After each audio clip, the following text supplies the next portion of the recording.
Hello అందరూ నమస్తే రైతులందరికీ. ఇక మనైతే వరి కోతలు అయితే మొత్తం కంప్లీట్ అయిపోయినాయి కదా.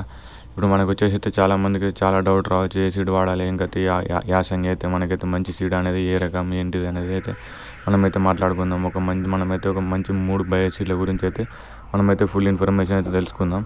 ఫస్ట్ వచ్చేసి మాత్రం మనకైతే మహేంద్ర 404 సీడ్ బాగా వస్తుంది క్రాప్ అనేది. మనకు వచ్చేసి బ్యాగ్ మాత్రం 3 kgs బ్యాగ్ వచ్చేసి మనకైతే 11 నుంచి 1200 రూపాయల దాకా ఉంటుంది కాస్ట్ అయితే.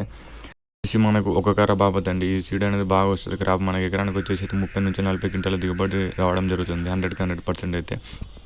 చాలామంది అయితే మనం నాట్లు వేసిన తర్వాతనైతే చాలామంది అనుకుంటారు గడ్డి మందు చల్లాలి కదా అంటే, మీరు అయితే 2020 అయితే అసలే గడ్డి మందు అయితే కలిపి చల్లకూడదు. దానివల్లనైతే మనకైతే 2020 అనేది DAP కానీ పనిచేయదు. గడ్డి మందులో కలిపి మాత్రం ఎవరు మాత్రం మనం ఎట్లయినా 3 రోజులు అవుతుంది 4 రోజులు అవుతుంది కానీ మనం ముసుకలో కలిపి చల్లుతాం కదా. అలా అయితే మనమైతే 2020లో కానీ DAPలో కానీ మనం ఎలాంటి గడ్డి రకాల జాతులు అయితే వాడకూడదు. దాని కారణం ఉసుకలనే వాడాలి మనకైతే. లేకపోతే గడ్డి మందు చల్లకుండా ఏం కాదు.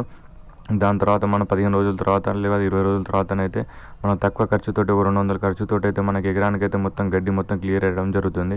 మళ్ళీ ఇంకొక సీడ్ వచ్చేసి అయితే మాత్రం మనకైతే బయో సీడ్ 1115 ఈ సీడ్ అనేది బాగా వస్తుంది క్రాప్. 3 kgs బ్యాగ్ ఒక కర్ర బాపతి. మనం ఈ సీడ్ అనేది మన దగ్గర నాటేసుకుంటే మాత్రం మనకి ఎకరానికి వచ్చేసి అయితే 40 నుంచి 45 క్వింటాల దిగుబడి అయితే రావడం అవకాశం చాలా అంటే చాలా ఉంది.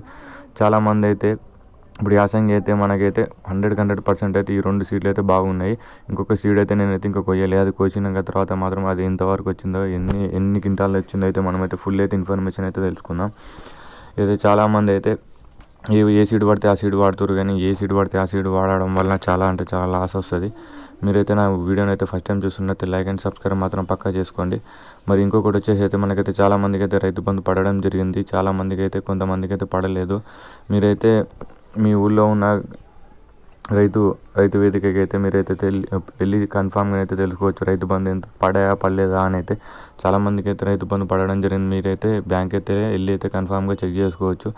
ఇప్పుడైతే మనకైతే యాసంగి కాబట్టి మనకి ఎండాకాలం సీజన్లో అయితే 2 మోటార్లు అయితే, ఒక మోటార్ రన్నింగ్ ఇంకో మోటార్ అయితే స్కేల్లో పెట్టుకోవడం అయితే చాలా అంటే చాలా మంచిది. ఎందుకంటే ఒకవేళ కాలిపోయినా కానీ అప్పుడు అంత స్పాట్లో దించడానికి అయితే అవకాశం ఉంటుంది. ఎందుకంటే మళ్ళీ ఇప్పుడు ఎండాకాలం కాబట్టి మనకైతే భూమి పరబెట్టడం జరుగుతుంది, ఆరిపోవడం జరుగుతుంది. దాని కారణంగా అయితే నీళ్ళు సరిపోవు. మీరైతే నా ఛానల్ అయితే ఫస్ట్ టైం చూస్తున్నట్టు లైక్ అండ్ సబ్స్క్రైబ్ మాత్రం పక్కా చేసుకోండి.